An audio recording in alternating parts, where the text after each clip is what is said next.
The sweet potato pie was halfway done when my phone rang. I recognized the ringtone immediately. My son, my only child.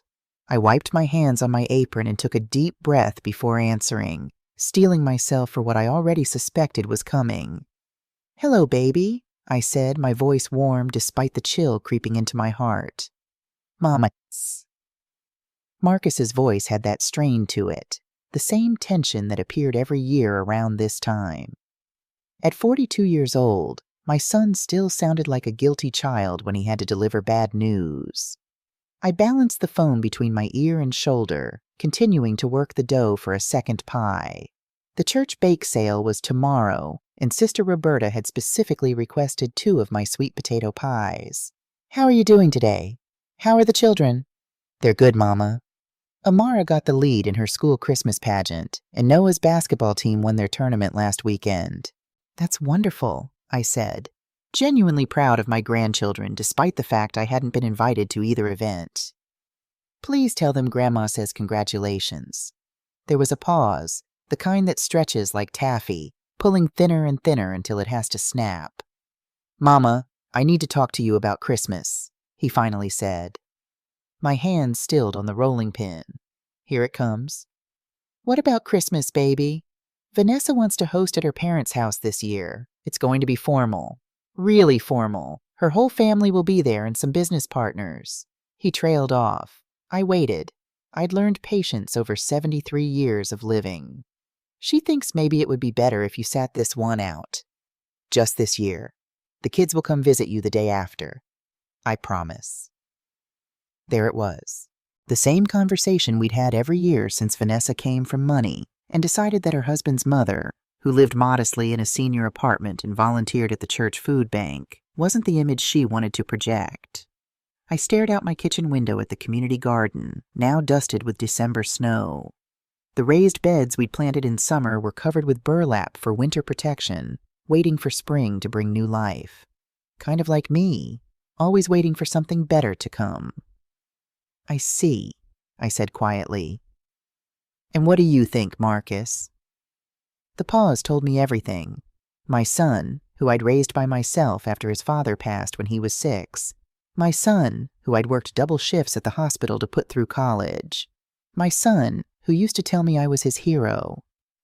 "I think," he said slowly, "that maybe it's easier this way.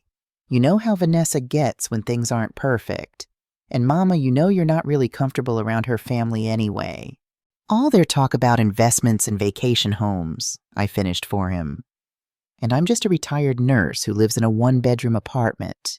Too poor for their Christmas. Too embarrassing for their photographs." "That's not what I meant." "It's exactly what you meant, baby. It's what she means every year when she finds a reason I can't come. Last year I was recovering from a cold. Year before that, there wasn't enough space at the restaurant she booked, but we both know what she's really saying." I heard him sigh. "I'm sorry, Mama." "Don't apologize, Marcus. Just tell your wife that I understand perfectly." I hung up before he could hear my voice break. I stood in my little kitchen for a long time, looking at the pictures on my refrigerator. Amara and Noah, my grandchildren, gap-toothed and beautiful. They were 9 and 7 now, growing up in Vanessa's world of private schools and tennis lessons and summer homes. Growing up, learning that their grandmother wasn't good enough. That was the moment I decided. No more testing, no more waiting. Most people look at me and see a simple story. They see Stella Washington, 73 years old, a retired nurse living in a modest senior apartment complex. They see my sensible shoes and church hats, my hand-sewn dresses and costume jewelry. They see an old black woman who takes the bus, clips coupons, and sometimes needs help carrying her groceries up the stairs when the elevator is broken. What they don't see, what no one sees, is the truth. I dried my tears, washed my hands, and finished the pies, sliding them into the oven with practiced ease. Then I walked to my bedroom and opened the bottom drawer of my dresser. Beneath neatly folded sweaters lay a folder, simple manila, unremarkable. Inside were statements from Gerald Foster, my financial advisor for the past 15 years. Total portfolio value, $3,026,487.05. After James died, hit by a drunk driver while delivering mail on his route. I'd received a substantial settlement from his life insurance and a wrongful death lawsuit against the company whose driver had been texting. I'd invested it wisely, lived carefully, and watched it grow. By the time I retired from nursing, that nest egg had become $3 million sitting in a trust fund, managed by one of the best financial advisors in the state. I'd told myself I was being smart, saving for emergencies, making sure I'd never be a burden to my son. But if I'm honest, I was also testing. Testing whether the people in my life loved me or for what I could give them. Vanessa had failed that test every single year, and now my son was failing it too. I picked up my phone and dialed a number I rarely used. "Gerald Foster," a warm voice answered. "Gerald, it's Stella Washington." "Stella, good to hear from you. How's everything?" Gerald was a member of my church, a tall man with kind eyes who'd been managing my portfolio for 15 years.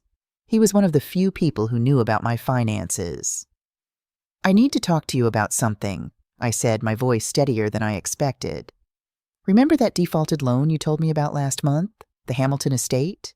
There was a pause on the line. "Stella, are you sure? That's your daughter-in-law's family." "I'm very sure," I said firmly. "Make the purchase. And Gerald, don't tell anyone. Not yet." After we hung up, I sat on the edge of my bed, staring at the photograph on my nightstand. James in his postal uniform, smiling that smile that still made my heart ache after all these years. What would he think of what I was about to do? I remembered the day we'd met, both of us barely 20. He'd been delivering mail to the hospital where I was in nursing school. He'd asked me out for 3 weeks straight before I said yes. "Persistence and patience," he used to say with that wide grin of his. That's how I won the prettiest nurse in Chicago. James never cared about money or status. He cared about people, about showing up, about doing the right thing even when it wasn't easy. When he died, leaving me with 6-year-old Marcus, I'd promised to raise our son with those same values. Somewhere along the way, I'd failed. Or maybe the world had changed too much, pulled too hard, and I hadn't fought back enough. Either way, it was time to fix it. The Hamiltons had mortgaged their mansion to invest in Vanessa's brother's tech startup. The startup failed spectacularly. They'd been quietly drowning in debt for 2 years, keeping up appearances while the bank circled. When their loan got sold to a private investment firm, my investment firm, they had no idea who was really holding their paper. Sometimes justice comes in unexpected ways. The following morning, I was back in my kitchen making more pies for the church bake sale when my phone rang. This time it was Gerald. "It's done," he said without preamble. "The purchase is complete. You now own the mortgage on the Hamilton estate." I gripped the counter, suddenly dizzy with the reality of what I'd done. "Thank you, Gerald." "Stella, I need to ask, what are you planning to do with it?" I sighed, looking out my window at the community garden where several of my neighbors were gathering to drink coffee and chat. Mrs. Chen waved at me, and I waved back. "I'm not sure yet," I admitted. "Part of me wants to march right over there and tell them I'm their new landlord. But another part knows that might not be the best approach," Gerald finished for me. "Exactly. Well, the Hamiltons have been notified that ownership of their loan has transferred. They have 60 days before any action needs to be taken." I thanked Gerald and hung up, my mind racing. 60 days. That meant they'd still be in the house for Christmas. Christmas at the Hamilton estate. The idea began to take shape in my mind. Bold, perhaps reckless, but impossible to ignore once it had formed. I would make my appearance on Christmas Eve, when Vanessa would be hosting her elegant party for her family and their wealthy friends. I would arrive at the door of what was now my house, and I would reclaim not just the property, but my place in my son's life, my grandchildren's lives. It was time they remembered who they were, where they came from, what really mattered. I spent the rest of the morning finishing my pies, my hands working on autopilot while my mind mapped out the details. I would need help. I couldn't do this alone. After dropping off the pies at the church, I asked to speak with Pastor Williams privately. "Stella," he said warmly as I entered his office. "Always good to see you. What can I do for you today? Pastor Williams had been leading our congregation for over 20 years. He'd presided over James's funeral, baptized Marcus, and had been a steady presence through all of life's challenges. If anyone would understand what I was trying to do, it would be him. I took a deep breath and told him everything. The money I'd kept secret, the years of exclusion, the plan to reclaim the Hamilton estate, and my idea for Christmas Eve. When I finished, he was silent for a long moment, his hands steepled under his chin. "Stella," he finally said, "I understand you're hurt. Truly I do. But is this really the Christian way to handle it?" I thought carefully about this. "Pastor, I've turned the other cheek for 12 years. I've watched my son forget where he came from, watched my grandchildren being taught that their grandmother isn't good enough because she doesn't have the right address or the right clothes or the right background. This isn't about revenge. It's about waking my son up before it's too late." He studied me for a long moment. "And you think showing up at the Hamilton home on Christmas Eve, announcing you're the new owner, will accomplish that?" "I think the truth has a way of bringing things into focus," I replied. "And I think my grandchildren deserve to know that worth isn't measured by a price tag." Pastor Williams nodded slowly. "Let me pray on it. But if you're determined to do this, you won't do it alone. Our church family will stand with you." Relief washed over me. I wasn't alone in this. "Thank you, Pastor." As I left the church, I felt lighter than I had in years. For too long, I'd played by Vanessa's rules, accepted my exclusion with quiet dignity, swallowed my hurt for the sake of peace. No more. This Christmas would be different. This Christmas, I would reclaim what mattered most. For the next 6 weeks, I prepared meticulously. I met with lawyers, making sure everything was legal, airtight, unbreakable. I notified the Hamiltons through proper channels that ownership had transferred, giving them 60 days to vacate. They had 30 days left when I got that phone call from Marcus. In that time, I'd also been meeting regularly with Pastor Williams and several members of our church community. After praying on it, Pastor had agreed to support my plan, though he still had reservations. "I understand what you're trying to do," he'd said during one of our planning meetings in the church basement. "But Stella, you need to be prepared for how this might affect your relationship with Marcus. He might not see this as the wake-up call you intend." "I know," I'd admitted. "But I've tried everything else. I've been patient, understanding, accommodating. I've swallowed my pride and my hurt year after year. Nothing has changed. In fact, it's gotten worse. They're teaching my grandchildren that I'm someone to be ashamed of, someone to keep hidden away. I can't let that continue." Sister Roberta, who'd been quietly listening while stirring her famous mac and cheese for the church potluck, spoke up. "My grandmother used to say sometimes you have to break something to fix it proper. Maybe this is one of those times." Pastor Williams had sighed.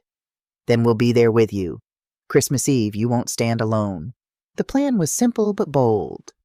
I would arrive at the Hamilton estate during their Christmas Eve gathering. Pastor Williams and several church members would be on standby, ready to come when I called. I would reveal myself as the new owner of the property and reclaim my place in my family's celebration. What I didn't expect was the call from Gerald the week before Christmas. "Stella," he said, his voice low and urgent, "I've been hearing some concerning rumors about the Hamiltons' finances." I frowned, setting down the dress I'd been altering for my Christmas Eve appearance. "What kind of rumors?" "Not just about the mortgage default. There's talk in financial circles about some of Richard Hamilton's investment activities. Nothing concrete, but concerning." "What kind of concerning?" I pressed. "The kind that might involve regulatory bodies," Gerald said carefully. "I don't have details, and it may be nothing but rumors. I just thought you should know." I thanked him and hung up, troubled.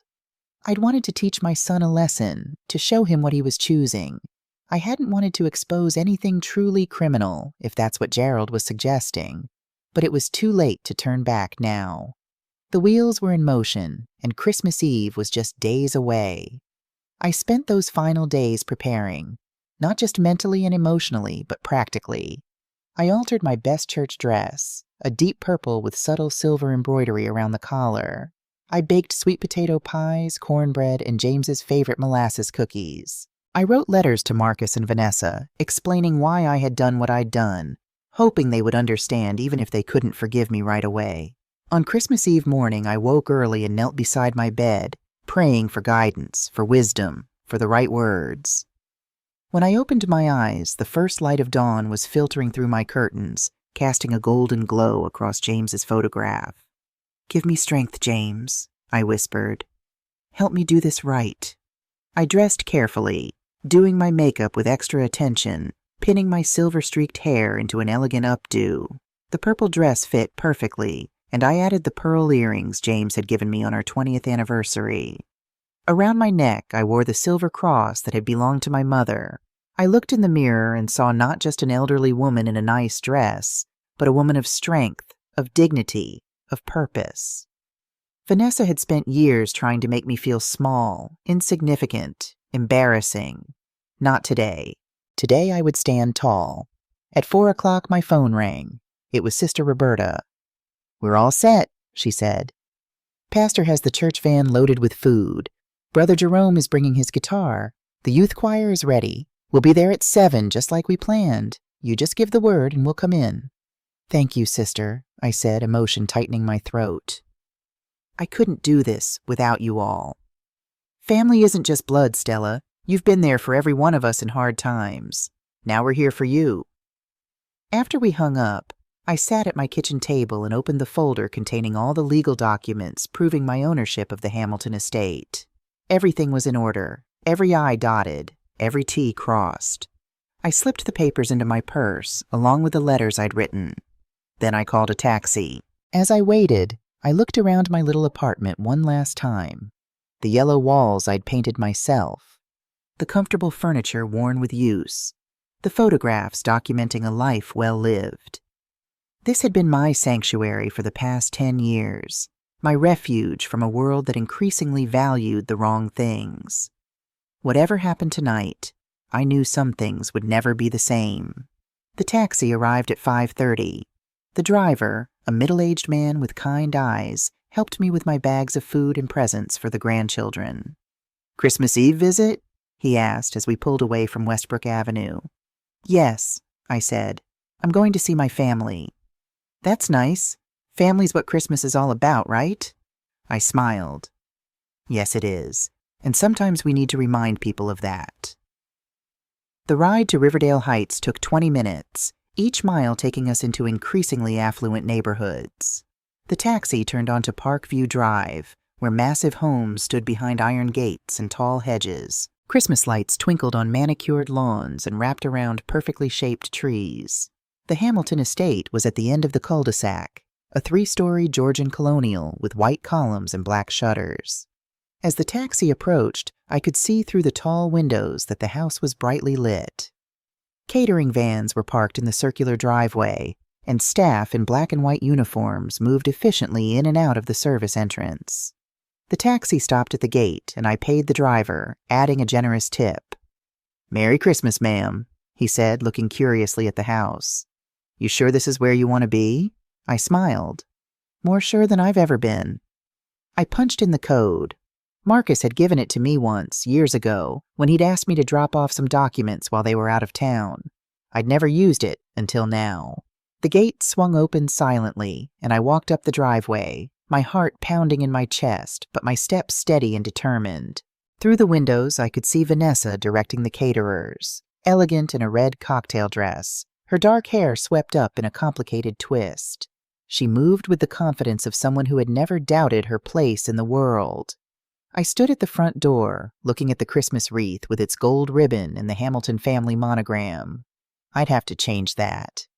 Taking a deep breath, I pressed the doorbell and heard it echo through the foyer. Through the frosted glass, I saw Vanessa's silhouette freeze mid-gesture. She wasn't expecting anyone else. The guest list for her exclusive Christmas celebration was carefully curated, and it certainly didn't include her husband's mother. It never did. When she opened the door, her face went through about 5 different expressions in 2 seconds. Confusion, annoyance, That fake smile she put on like expensive jewelry, then back to annoyance when she remembered she didn't have to pretend with me. Stella? She didn't call me Mom. Never had. Not in 12 years. This is a private family event. I thought we discussed this with Marcus. We did, I said, adjusting my purse on my shoulder. That's why I'm here. I don't have time for this today. She started to close the door. Marcus will call you later. I put my hand on the door, not pushing, just resting it there. Vanessa, honey, I think you're confused about something. You're standing in my house.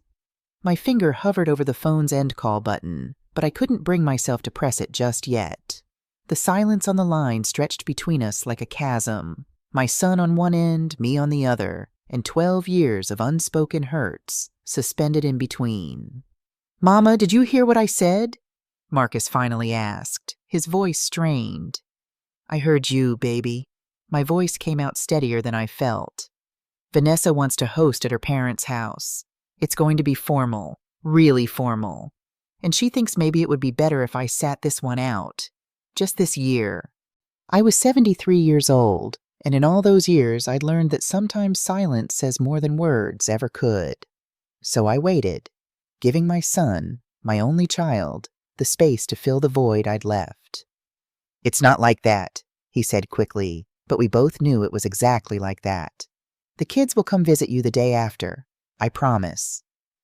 The same conversation we'd had every year since Vanessa came into our lives. The same promise that only sometimes got kept. I see, I said quietly. And what do you think about that, Marcus? The pause told me everything. My son, who I'd raised by myself after his father passed when he was 6. My son, who I'd worked double shifts at the hospital to put through college. My son, who used to tell me I was his hero. I think, he said slowly, that maybe it's easier this way. You know how Vanessa gets when things aren't perfect. And Mama, you know you're not really comfortable around her family anyway. All their talk about investments and vacation homes, I finished for him. And I'm just a retired nurse who lives in a 1-bedroom apartment. Too poor for their Christmas. Too embarrassing for their photographs. That's not what I meant. It's exactly what you meant, baby. It's what she means every year when she finds a reason I can't come. Last year I was recovering from a cold. Year before that, there wasn't enough space at the restaurant she booked, but we both know what she's really saying. I heard him sigh. I'm sorry, Mama. Don't apologize, Marcus. Just tell your wife that I understand perfectly. I hung up before he could hear my voice break. I stood in my little kitchen for a long time, looking at the pictures on my refrigerator. Amara and Noah, my grandchildren, gap-toothed and beautiful. They were 9 and 7 now, growing up in Vanessa's world of private schools and tennis lessons and summer homes. Growing up, learning that their grandmother wasn't good enough. Outside my window, the community garden I'd helped plant was dusted with December snow. My apartment in the senior community on Westbrook Avenue wasn't much. A small living room, a kitchen barely big enough for a table, 1 bedroom, and a bathroom with grab bars I'd insisted I didn't need yet. But it was clean, with cheerful yellow walls I'd painted myself, filled with books and mementos from a life well lived. It wasn't a mansion in Riverdale Heights like the Hamilton family home, but it was mine. And it had been enough, until Vanessa decided it wasn't. That was the moment I decided. No more testing, no more waiting. Most people look at me and see an old black woman with silver-streaked hair and practical clothes, living on a fixed income in a senior apartment. They see someone who volunteers at the church food bank, who makes sweet potato pie for the bake sale, who rides the bus and clips coupons. They see someone who doesn't matter. Vanessa certainly saw me that way from the moment Marcus brought her home. I still remember the way her eyes swept over my apartment that first time, the slight curl of her lip, the way she declined my homemade lemonade because she only drank mineral water, the way she steered the conversation to her family's summer home in Martha's Vineyard, watching for my reaction. What she didn't see, what no one saw, was the truth. After I hung up the phone with Marcus, I walked to my bedroom and opened the bottom drawer of my dresser. Beneath neatly folded sweaters lay a folder. Simple manila, nothing special about it. But inside were statements from Gerald Foster, my financial advisor for the past 15 years.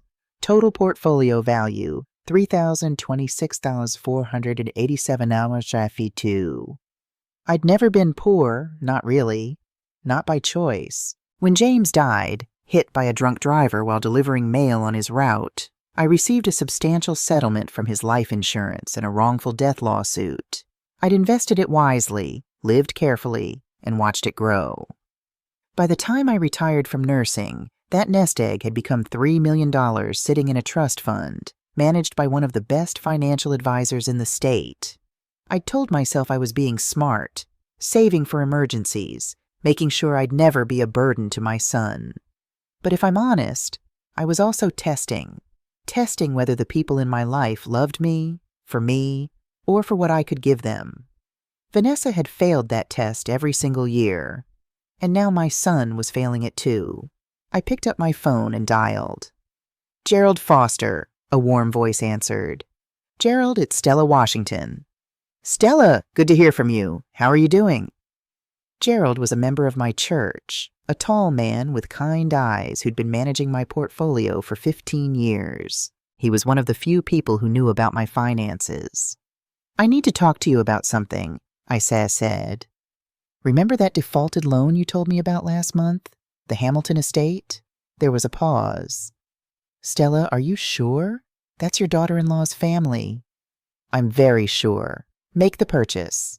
And Gerald, don't tell anyone. Not yet." I hung up and sat on the edge of my bed, staring at the photograph on my nightstand. James in his postal uniform, smiling that smile that still made my heart ache after all these years. What would he think of what I was about to do? The Hamiltons had mortgaged their mansion to invest in Vanessa's brother's tech startup. The startup failed. They'd been quietly drowning in debt for 2 years, keeping up appearances while the bank circled. When their loan got sold to a private investment firm, my investment firm, they had no idea who was really holding their paper. Sometimes, justice comes in unexpected ways.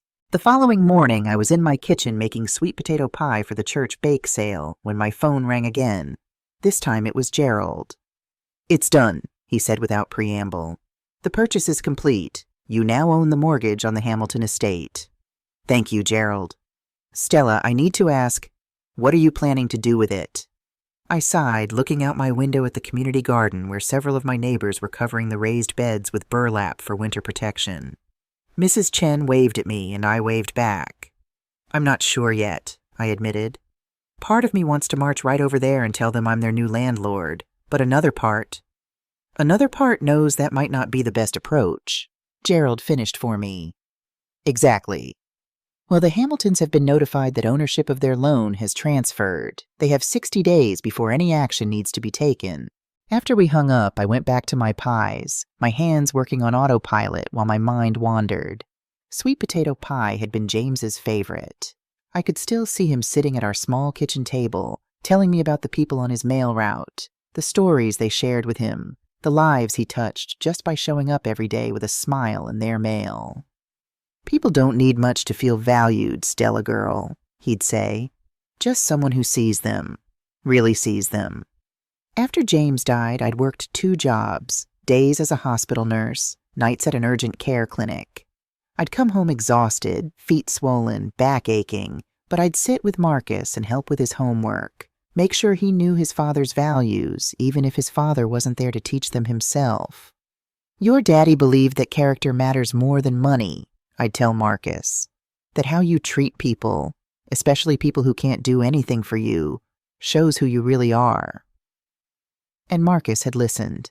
He'd worked hard in school, earned scholarships, gotten into Morehouse College, then Howard Law. I'd been so proud watching him walk across that stage, knowing James would have been proud too. Then he'd met Vanessa Hamilton at a law firm cocktail party, and something changed. It wasn't immediate. At first, he'd bring her to my apartment for Sunday dinners. But gradually, as they got more serious, as her world of country clubs and charity galas became his world too, those visits became less frequent. My invitations were met with excuses.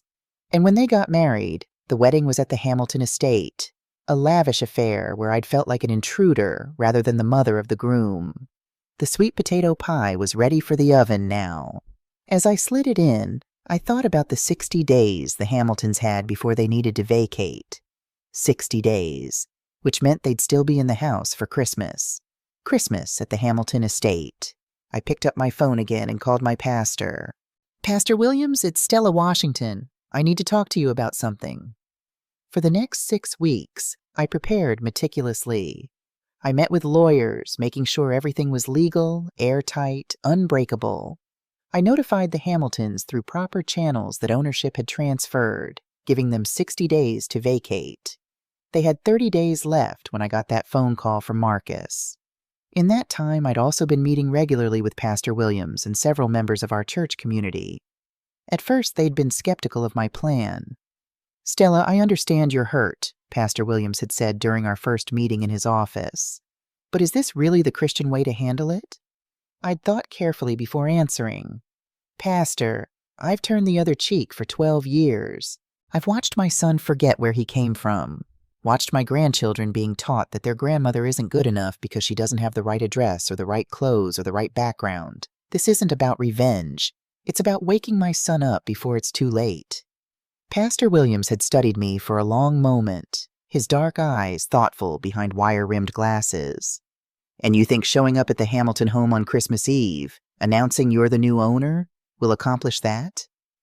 "I think the truth has a way of bringing things into focus," I'd replied. "And I think my grandchildren deserve to know that worth isn't measured by a price tag." In the end, Pastor Williams had agreed to help, and so had several members of our congregation. Sister Roberta with her famous mac and cheese, Brother Jerome with his guitar, young Ayanna from the youth group, and several others. They would come to the Hamilton estate on Christmas Eve, ready to support me. The week before Christmas, I got a call from Gerald that gave me pause. "Stella, I've been hearing some concerning rumors about the Hamiltons' finances," he said, his voice low as if someone might be listening. "Not just the mortgage default. There's talk in financial circles about some of Richard Hamilton's investment activities. Nothing concrete, but concerning." "What kind of concerning?" I asked. "The kind that might involve regulatory bodies," Gerald said carefully. "I don't have details, and it may be nothing but rumors. I just thought you should know." I thanked him and hung up, troubled. I'd wanted to teach my son a lesson, to show him what he was choosing. I hadn't wanted to expose anything truly criminal, if that's what Gerald was suggesting. But it was too late to turn back now. The wheels were in motion. On Christmas Eve morning, I woke early and said my prayers, asking for guidance and strength. Then I opened my closet and selected my outfit carefully. A deep purple dress I'd sewn myself, with a matching hat I'd bought for Marcus's law school graduation. I wanted to look my best when I knocked on the Hamiltons' door. I spent the day baking, more sweet potato pies, cornbread, cookies for the children. Around 4 o'clock, Sister Roberta called to confirm the plan. "We'll be there at 7, she said. "Pastor's got his car loaded with food already. You sure about this, Stella?" "I'm sure, Sister. It's time." After we hung up, I sat at my kitchen table and wrote 2 letters, one to Marcus and one to Vanessa. Whatever happened tonight, I wanted them to understand why I'd done what I did. At 6 o'clock, I called a taxi. As I locked my apartment door, Mrs. Chen was coming in with her groceries. "Going somewhere special, Stella?" she asked, noting my dress and hat. "Yes," I said, smiling. "I'm going to spend Christmas with my family." She looked confused. Everyone knew my son's family had excluded me from their celebrations, but she just smiled and wished me a Merry Christmas. As the taxi pulled away from Westbrook Avenue, I looked back at my little apartment building with its modest Christmas decorations and the community garden now covered in snow. For 12 years, this had been my world. Small, safe, predictable. Tonight, that would change. The taxi turned onto Parkview Drive, where massive homes stood behind iron gates and tall hedges. Christmas lights twinkled on manicured lawns and wrapped around perfectly shaped trees. The Hamilton estate was at the end of the cul-de-sac, a 3-story Georgian colonial with white columns and black shutters. As the taxi approached, I could see through the tall windows that the house was brightly lit. Catering vans were parked in the circular driveway, and staff in black and white uniforms moved efficiently in and out of the service entrance. The taxi stopped at the gate, and I paid the driver, adding a generous tip. "Merry Christmas, ma'am," he said, looking curiously at the house. "You sure this is where you want to be?" I smiled. "More sure than I've ever been." I punched in the code. Marcus had given it to me once, years ago, when he'd asked me to drop off some documents while they were out of town. I'd never used it until now. The gate swung open silently, and I walked up the driveway, my heart pounding in my chest. Through the windows, I could see Vanessa directing the caterers, elegant in a red cocktail dress, her dark hair swept up in a complicated twist.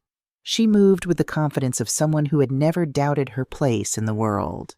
I stood at the front door, looking at the Christmas wreath with its gold ribbon and the Hamilton family monogram. I'd have to change that. Taking a deep breath, I pressed the doorbell and heard it echo through the foyer. Through the frosted glass, I saw Vanessa's silhouette freeze mid-gesture. She wasn't expecting anyone else. The guest list for her exclusive Christmas celebration was carefully curated, and it certainly didn't include her husband's mother. It never did. When she opened the door, her face went through about 5 different expressions in 2 seconds. Confusion, annoyance, that fake smile she put on like expensive jewelry, then back to annoyance when she remembered she didn't have to pretend with me. Stella. She didn't call me Mom. Never had. Not in 12 years. "This is a private family event. I thought we discussed this on the phone with Marcus." "We did?" I said, adjusting my purse on my shoulder. "That's why I'm here. I don't have time for this today." She started to close the door.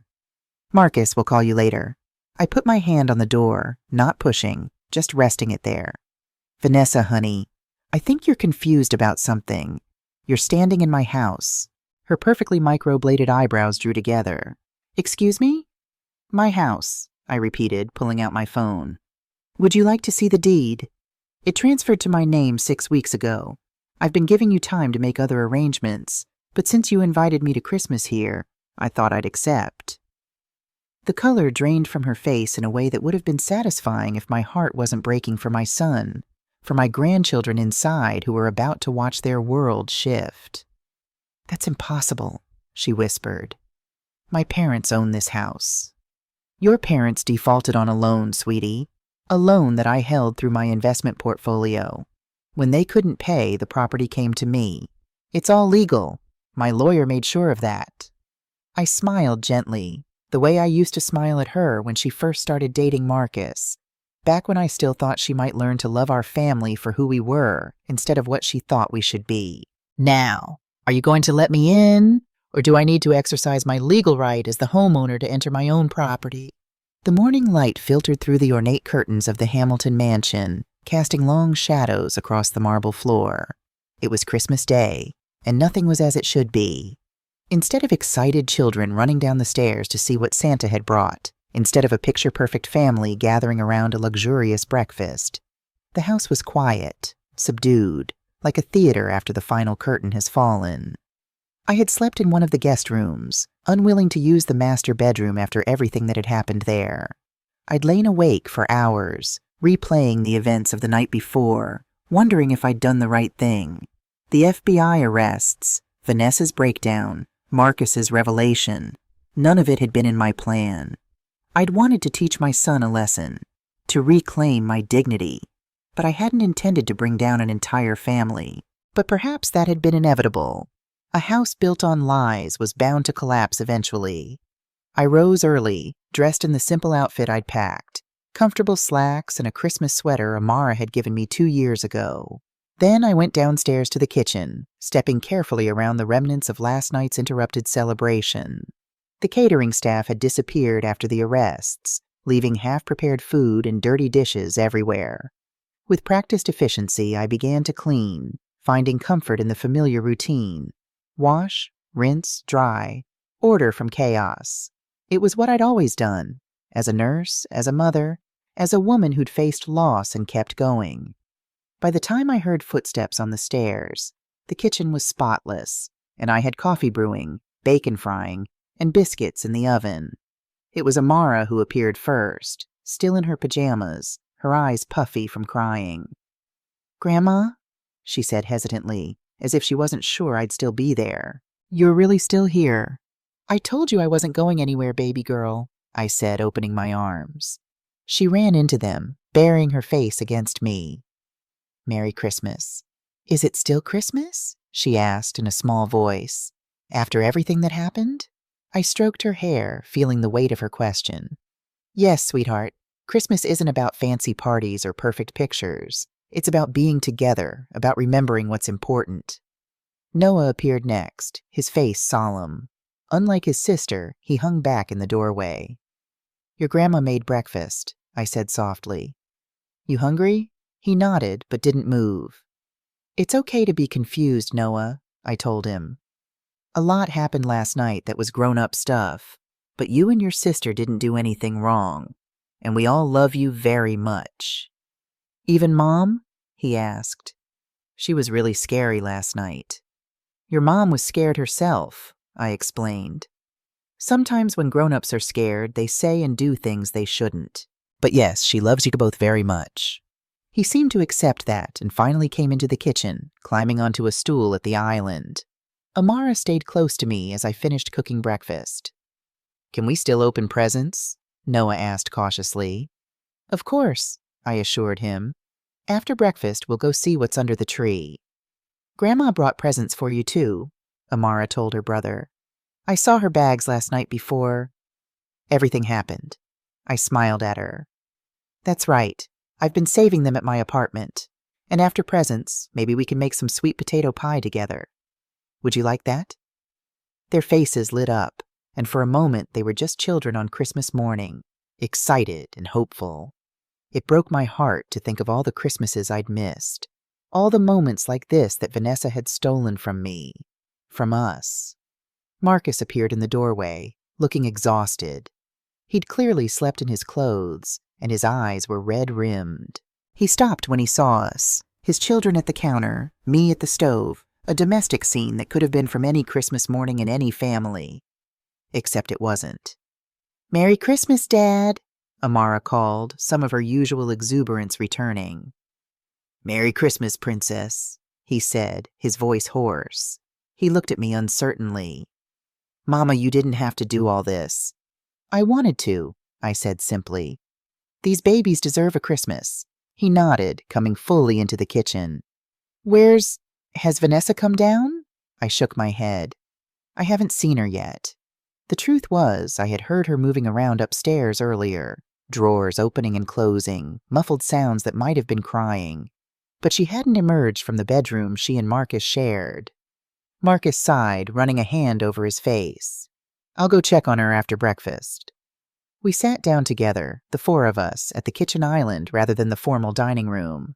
The children said grace, and we ate in relative quiet, the normalcy of the act itself a comfort after the chaos of the night before.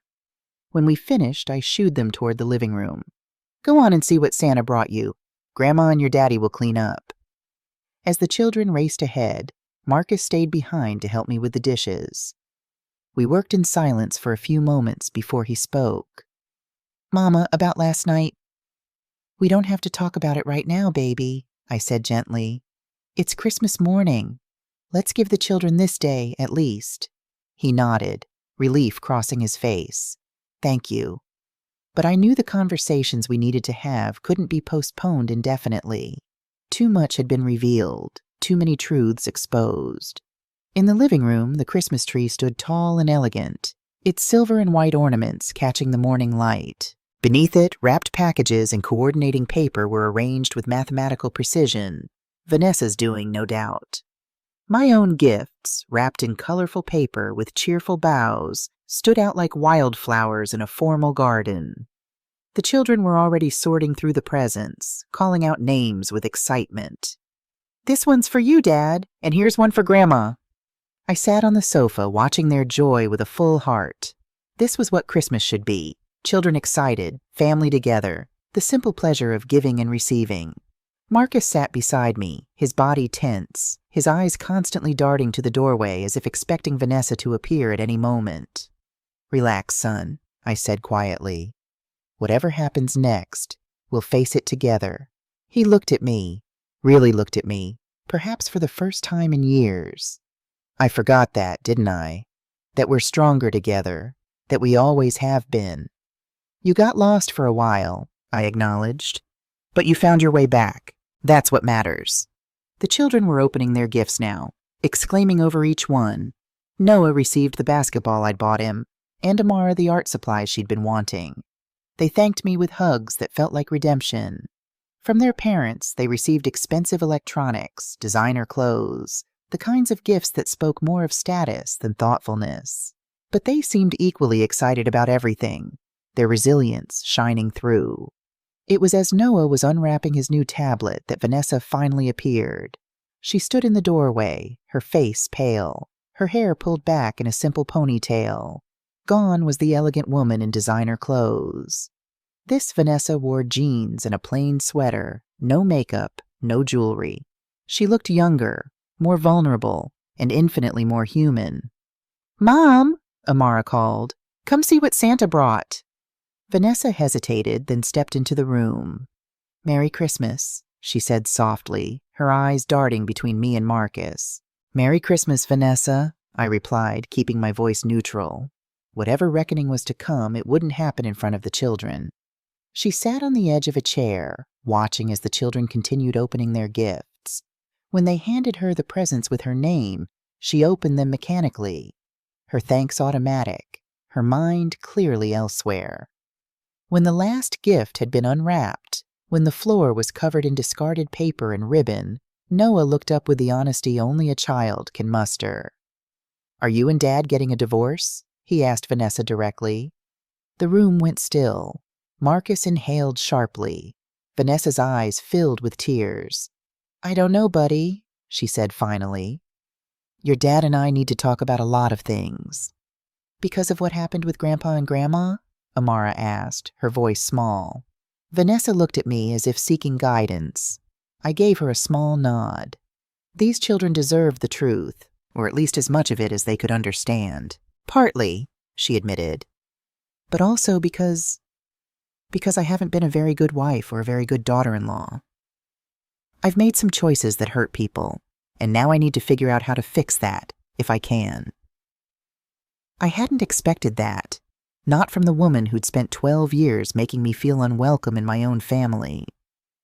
"We all make mistakes," I said softly. "What matters is what we do next." Vanessa looked at me, her eyes swimming with tears. "Why are you being kind to me, after everything I've done?" "Because hate is too heavy a burden to carry, especially at my age," I told her. "And because these children need to see that forgiveness is possible, even when it's hard." Marcus reached over and squeezed my hand, his own eyes damp. "I always told you my mama was the strongest person I know," he said to Vanessa. "Now maybe you'll believe me." After the gifts were opened, I suggested the children go play with their new toys in the game room, giving us adults a chance to talk.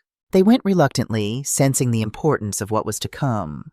When we were alone, Vanessa, Marcus, and I sat in the elegant living room, the remnants of Christmas morning all around us.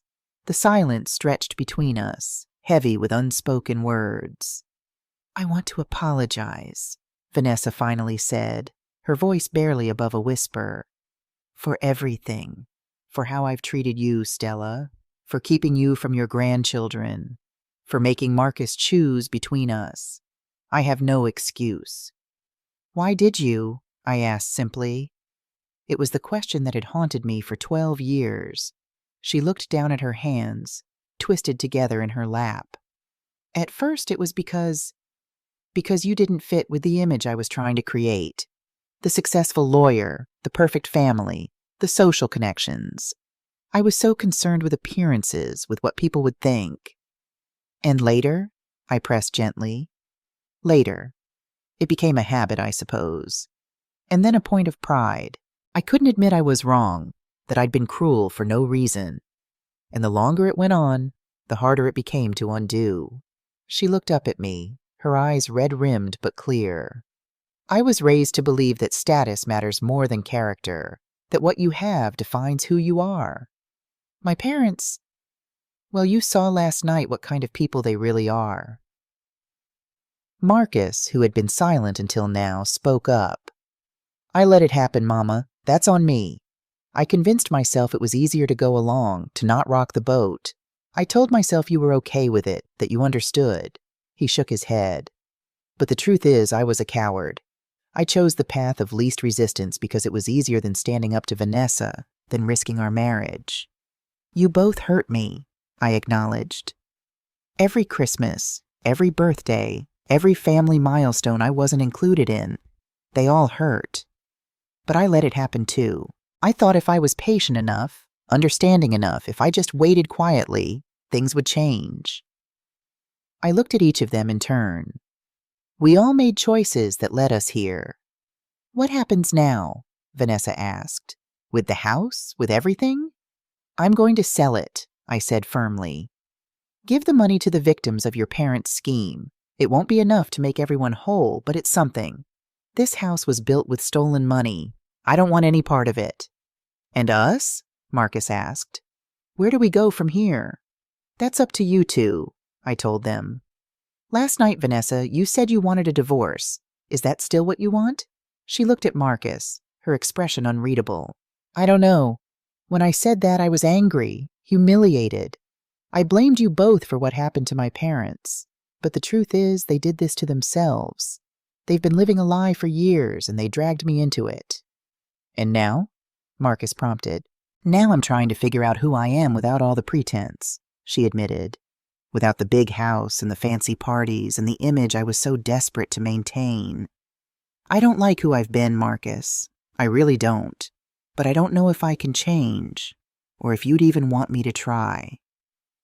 I married you because I loved you, Marcus said quietly. Somewhere along the way, we both lost sight of what that meant. If you want to try to find our way back, I'm willing. But not like before. Not at the expense of my relationship with my mother, with our children, with the values I was raised with. Vanessa nodded slowly. I'd like to try, she said. But I need help. We need help. Counseling, I suggested. Pastor Williams knows some good therapists who work with couples. Would you really give us another chance? Vanessa asked me directly. After everything? I thought about it carefully. I'm not doing this for you, Vanessa. I'm doing it for my son, for my grandchildren, for the family we could be if we all try. I don't expect us to be best friends overnight. Trust has to be rebuilt, and that takes time. But I'm willing to try if you are. She nodded, tears spilling down her cheeks. Thank you, she whispered. Marcus looked at me with gratitude in his eyes. Where will we go, Mama? Once you sell this house? You're welcome to stay with me until you figure things out, I offered. My apartment's small, but we'll make it work. Vanessa's eyes widened slightly at the thought of 5 people in my one-bedroom senior apartment, but to her credit, she didn't object. We could look for something modest, she suggested instead. Something we can actually afford on Marcus's salary. No more living beyond our means. It was the first sensible thing I'd heard her say in 12 years. Our conversation was interrupted by the ringing of the doorbell. We all tensed, memories of last night's FBI arrival still fresh. I'll get it, Marcus said, rising from his seat. He returned moments later with Agent Winters, the FBI agent from the night before. Mrs. Washington, she said, nodding at me. Mr. Hamilton, Mrs. Hamilton, I apologize for disturbing you on Christmas, but I have a few more questions, particularly about the property transfer. Of course, I said, gesturing for her to sit. Whatever you need. Agent Winters sat across from us, her notepad ready. Mrs. Washington, I need to understand exactly how you came to purchase the loan on this property. The timing, coincidentally or not, aligns with the final stages of our investigation into the Hamiltons' Ponzi scheme. There was nothing illegal about my purchase, I said firmly. I've had a substantial trust fund for years, managed by Gerald Foster at Foster Financial Group. When he mentioned a portfolio of defaulted loans that included the Hamilton property, I saw an opportunity to teach my family a lesson about values. And you had no prior knowledge of the SEC investigation? Agent Winters pressed. None whatsoever, I assured her. Gerald mentioned some rumors last week, but nothing specific. I had no idea Richard and Patricia Hamilton were running a Ponzi scheme. She turned to Marcus. And you had no knowledge of your mother's financial situation? Marcus shook his head. As you heard last night, I was completely shocked. My mother has lived modestly my entire life. I had no idea about the trust fund or any of this. Agent Winters made a few notes, then looked at Vanessa. Mrs. Hamilton, have your parents contacted you since their arrest? Vanessa's face tightened. My mother called this morning from the detention center. She asked if I could access certain accounts they have overseas, accounts I didn't know existed. Her voice caught. I told her no, that I wasn't going to help them hide more money they stole. Agent Winters raised an eyebrow, clearly surprised. That's a significant statement, Mrs. Hamilton. Would you be willing to provide that information formally? Vanessa looked at Marcus, then at me before nodding. Yes, I want to do the right thing. These people they hurt. They lost everything. If I can help make that right, even a little, I want to. I felt a surge of respect for Vanessa that I'd never expected to feel. Perhaps there was hope for her after all. Agent Winters continued her questioning for another hour, delving into details about the Hamilton finances, about my purchase of the loan, about what we knew and when. When she was satisfied, she stood to leave. I'll need all of you to come in for formal statements after the holiday, she said. And Mrs. Washington, while I don't believe you did anything illegal, this investigation will be thorough. Be prepared for scrutiny of your finances. I have nothing to hide, I assured her. As she was leaving, Agent Winters paused at the door. For what it's worth, Mrs. Washington, she said quietly, what you did took courage. Standing up for yourself, for your family's values. It's not easy. My own grandmother was excluded from our lives by my mother for years. I wish she'd had your courage. With that, she was gone, leaving us to absorb the weight of her words. When we returned to the living room, the children were back, looking anxious. Was that the police again? Noah asked. Are they taking anyone else away? No, baby, I assured him. That was just Agent Winters asking some more questions. Everything's okay. Is it really? Amara challenged, her 9-year-old face serious beyond her years. Grandma and Grandpa Hamilton are in jail. We're losing our house. Mom and Dad might get divorced. How is any of that okay? I sat down and patted the sofa beside me. She came reluctantly, but allowed me to put my arm around her. You're right, Amara. Those things are not okay. They're scary and sad. But what is okay is that we're facing them together, as a family. And sometimes, the hard things we go through lead us to better places, if we let them. Like what? Noah asked, coming to sit on my other side. Like learning what really matters, Marcus said, joining us. Like finding out that having a big house and expensive things isn't what makes a family happy. Then what does? Amara wanted to know. Love, I said simply. Honesty. Being there for each other, especially when things are hard. Your grandfather, your daddy's father, used to say that the measure of a person isn't what they have, but what they give. Not just money, but time, attention, care. I never knew Grandpa James, Noah said wistfully. No, but you're a lot like him, I told him. He had your same curious eyes, your same kind heart. Tell us about him, Amara requested. Please? And so I did. As the Christmas Day light waned outside, I told my grandchildren about their grandfather, how he'd walk his postal route in all weather, how he remembered everyone's name and asked about their families, how he'd saved a child from a house fire once on his route, how he'd taught Marcus to ride a bike in the parking lot of our apartment building.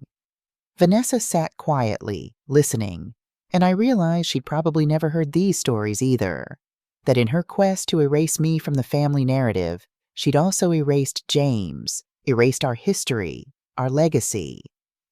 When I finished, the room was dark except for the Christmas tree lights. A peaceful silence had fallen over us. I wish I'd known him, Vanessa said softly, surprising us all. Me too, I told her. He would have taught you what he taught Marcus. that true wealth isn't in a bank account. It's in how many lives you touch for the better. The days after Christmas passed in a blur of FBI interviews, meetings with lawyers, and difficult conversations. Richard and Patricia Hamilton remained in federal custody, denied bail due to the extent of their fraud and the flight risk they presented. Travis was cooperating with authorities, hoping for leniency. Vanessa was devastated by the extent of her parents' crimes, which became clearer with each passing day.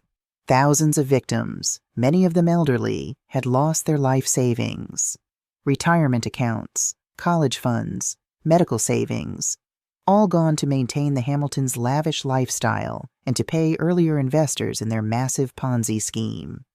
How could they? She asked one evening as we sat in my apartment. After 3 days in the mansion, none of us could bear to stay there any longer.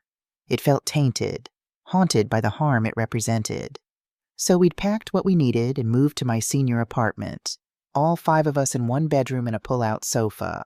It was crowded, chaotic, but somehow more honest than the spacious emptiness of the Hamilton estate. People can justify almost anything if they want something badly enough, I told her. Your parents wanted to maintain their status, their lifestyle. They convinced themselves that the people they were hurting didn't matter as much as their own comfort. And I did the same thing to you, she said quietly. I convinced myself that your feelings didn't matter as much as the image I was trying to create. The difference is, you're facing that truth now, I pointed out. Your parents are still denying, still trying to hide money, still blaming everyone but themselves. Marcus came in from putting the children to bed on the pull-out sofa in the living room. They're finally asleep, he said, dropping onto the small kitchen chair beside Vanessa. It's been a day. It had indeed. We'd spent hours at the FBI field office, answering questions, providing statements.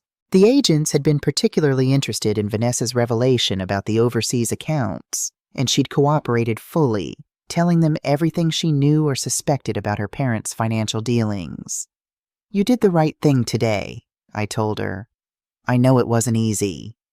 She nodded, exhaustion written in every line of her face. When did doing the right thing get so hard? Was it always this difficult? Not always, Marcus said. But I think the further you get from it, the harder it becomes to find your way back. We sat in companionable silence for a while, 3 people who had hurt each other now trying to heal together. I've been thinking, I said finally, about what comes next. I called the real estate agent today. The Hamilton house will go on the market next week. What will you do with the money? Marcus asked. Every penny goes to the Victim Restitution Fund, I said firmly. And I'm thinking of establishing a scholarship in James's name at the community college for working-class students who want to become postal workers or other public servants. Marcus smiled, the first genuine smile I'd seen from him in days. Dad would have loved that. What about us? Vanessa asked. Where will we go? I've been looking at rentals, Marcus said. 3-bedroom houses in Park Ridge, nothing fancy but decent neighborhoods, good schools. We should be able to afford it on my salary if we're careful. I could work too, Vanessa said hesitantly. I have a business degree. I've just never used it for anything useful. What would you want to do? I asked, genuinely curious. She considered this. I don't know. Something that helps people, maybe. After seeing what my parents did, how many lives they ruined, I want to be part of making that right. It was the first time I'd heard Vanessa express interest in something beyond status and appearances. Perhaps the seeds of change were truly taking root.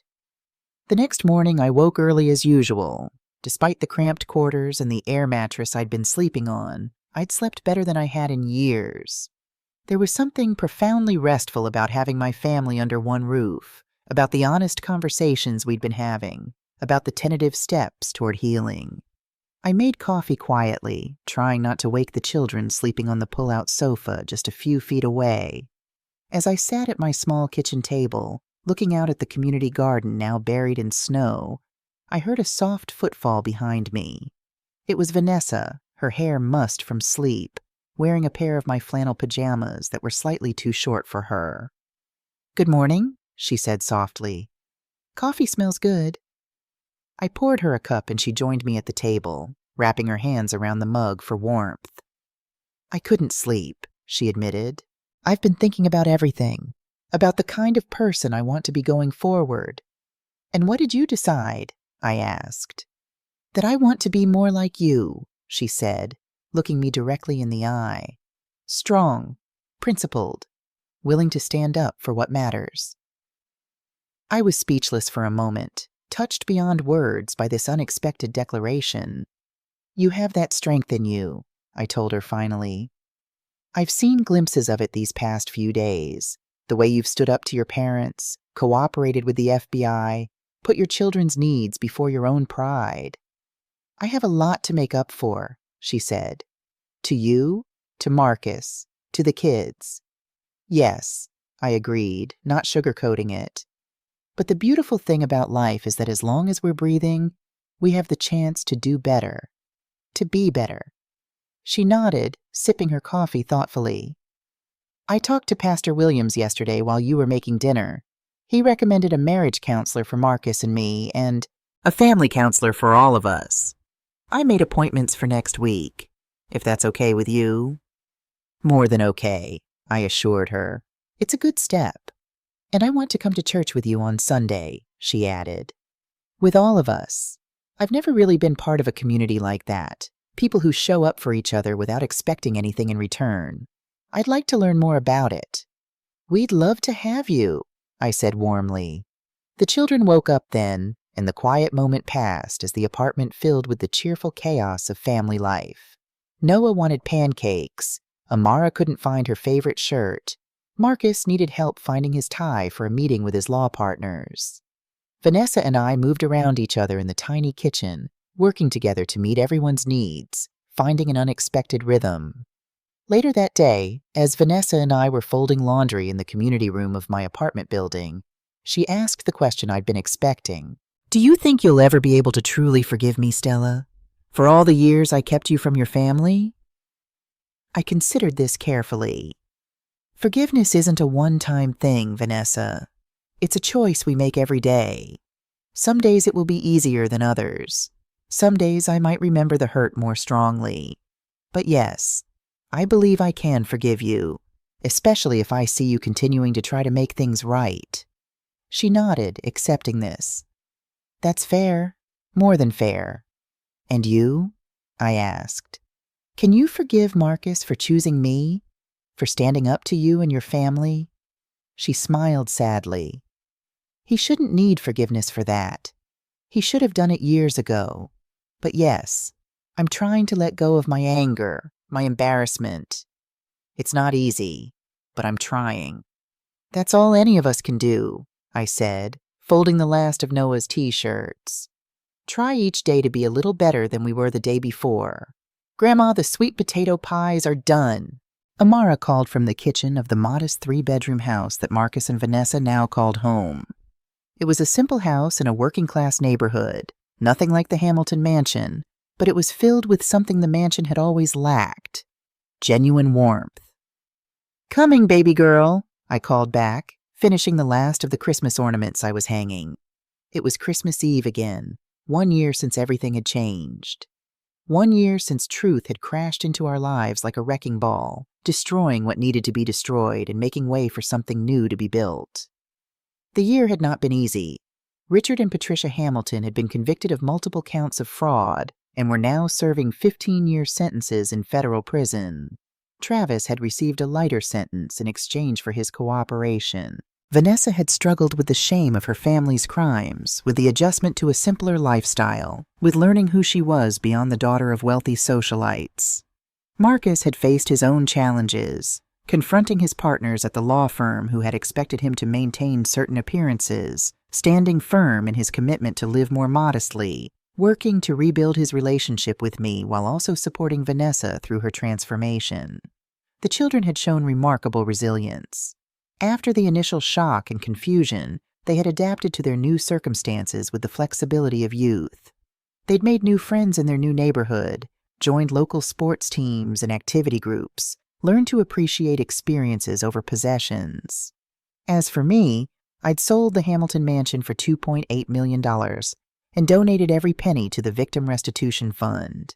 It wasn't enough to make everyone whole, but it helped.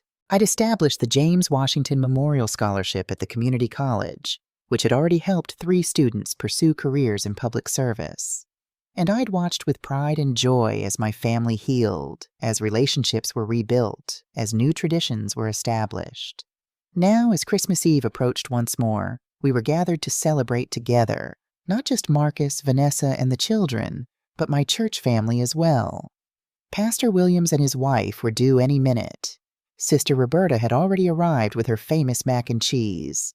Brother Jerome was setting up his guitar in the living room. "These pies look perfect," I told Amara as I entered the kitchen. She beamed with pride, her hands dusty with flour. "You're becoming quite the baker." "I had a good teacher," she said, hugging me. Vanessa was at the stove, stirring a pot of greens. She looked different from the woman I'd known a year ago. Less polished, more authentic. Her hair was natural now, her clothes simple but well kept. She worked part-time at a nonprofit that helped fraud victims navigate the legal system, using her business degree to actually help people instead of just making money. "Stella, can you taste this? I think it needs more seasoning," she asked, holding out a spoon. I tasted, considered. "A touch more hot sauce, I think." She nodded, adding a few drops. "I think I'm finally getting the hang of this cooking thing." "You're doing just fine," I assured her. Our relationship had evolved over the year. We weren't best friends, and probably never would be, but we had developed a mutual respect, a genuine care for each other that I once thought impossible. The counseling had helped, both the marriage counseling for her and Marcus, and the family sessions we'd all attended. We talked honestly about the past, about the hurt, about our hopes for the future. We learned to listen to each other, to validate each other's feelings, to work through conflicts without shutting down. The doorbell rang, and Noah raced to answer it. "Pastor Williams is here," he announced. More guests arrived. Church members, neighbors, even some of the fraud victims I'd gotten to know during the trial. Wilfred Cole, a retired teacher who'd lost his entire pension to the Hamilton scheme, had become a particular friend. He'd received $80,000 back from the restitution fund, not nearly what he'd lost, but enough to get his own apartment again after 2 years of living with his daughter. "Stella," he greeted me warmly, kissing my cheek. "Merry Christmas." "Merry Christmas, Wilfred," I replied. "I'm so glad you could come." "Wouldn't have missed it," he said, handing me a small gift. "For the children," he explained. "Books. My teacher's heart can't resist." As the house filled with guests, with laughter and conversation and music, I found myself standing back, taking it all in. This was what Christmas should be. Not a showcase of wealth and status, but a gathering of people who cared about each other, who showed up for each other, who had weathered storms together. Marcus found me in a quiet corner, watching the festivities. "Penny for your thoughts, Mama." "Just thinking about how much can change in a year," I told him. "How sometimes the things we think will break us actually remake us into something better." He nodded, putting his arm around me. "I'm so sorry for all the years we lost, Mama. All the Christmases you spent alone while we were playing pretend in that big empty house." "We can't get those years back," I acknowledged.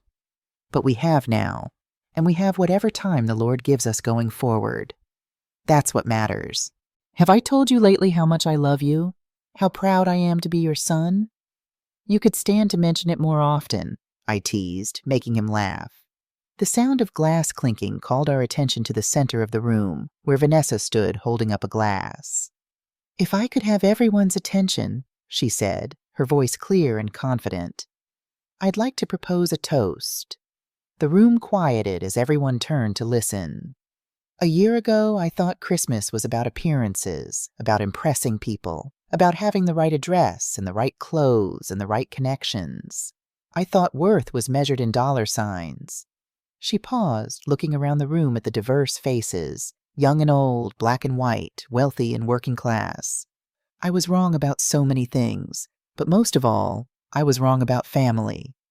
She looked directly at me, her eyes shining with tears. I want to toast my mother-in-law, Stella Washington, who had the courage to stand up for what matters, who taught me what family really means, who gave me a second chance I didn't deserve. Stella, you changed my life, and I will be forever grateful. To Stella, Pastor Williams echoed, raising his glass. To Stella, the room chorused. I felt tears spring to my eyes as I looked around at all these people who had become my extended family. Not just by blood or marriage, but by choice, by showing up, by caring. Later, as the evening wound down and guests began to leave, Amara came to sit beside me on the sofa.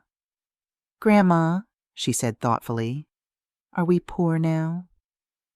I looked around at the modest house with its second-hand furniture and homemade decorations, at my son in his off-the-rack suit, at my daughter-in-law in a dress she'd found at the thrift store and altered herself, at my grandchildren in clean but simple clothes. I thought about the community that surrounded us, people who loved us not for what we had, but for who we were. I thought about the scholarship fund helping young people pursue their dreams, about the victims who had received some measure of justice because we'd done the right thing.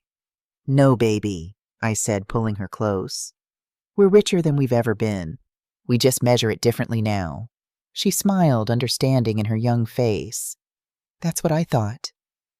As I drove home that night to my little apartment, yes, I'd kept it, my own small haven, I thought about the journey of the past year, about the woman I'd been last Christmas Eve, standing at the Hamiltons' door with righteous anger in my heart.